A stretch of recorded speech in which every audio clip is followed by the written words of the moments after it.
નુકસાન કે તું કાંઈક પૂછે રાજુભાઈ માવઠામાં કેવું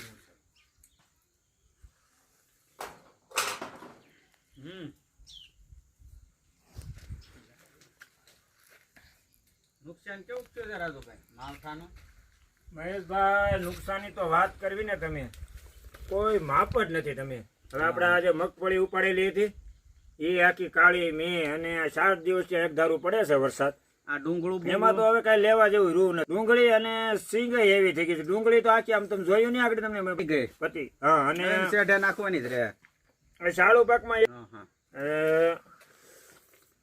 તુવેરમાં હું કહું તમને, તુવેરમાં જે ફૂલ આવ્યા હતા ને ફૂલ બધા ખરી ગયા છે. એટલે મારે સરકારશ્રીને વિનંતી કરું હું કે ભાઈ તો ખેડૂતને બને એટલી વહેલી તકે સહાય આપે.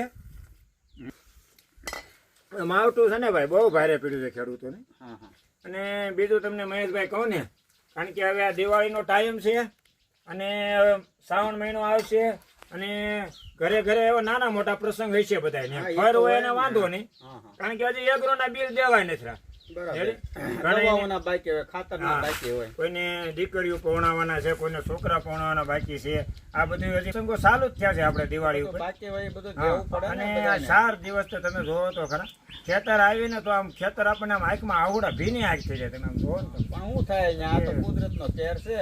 હા એટલે ખેડૂતને દર વર્ષે આયલું આવે છેલ્લા 4-5 વર્ષ. પણ એમ એટલે હું સરકારશ્રીને વિનંતી કરું ભાઈ વહેલી તકે સહાય આપે અને સર્વે કરાવી, વ્યવસ્થિત સર્વે કરાવી અને જેમ બને વહેલી તકે સહાય આપે તો હું છે થોડીક રાહત થાય આમાં.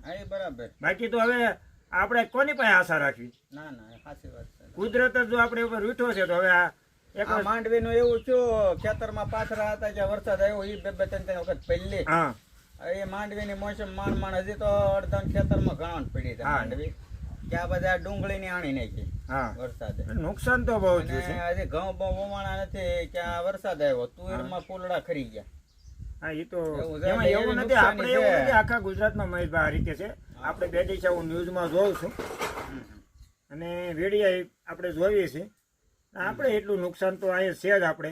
અને આપણે જે ઘઉં હમણાં અમે વાવ્યા હતા ને હજી વાવી રહ્યા હતા એ પાછળમાં તો મને લાગતું હોય પાછલા પાળિયા છે ઉગશે એવું. પાણી ભીરું છે આખા કેરામાં અને પાળાઈ તોડી નાખ્યા છે. એટલે એવું જોયું છે વરસાદ રહી જાય ને તો પાછળ પાછા ઘઉં નહીં એટલામાં શેણા વાવી દેવું.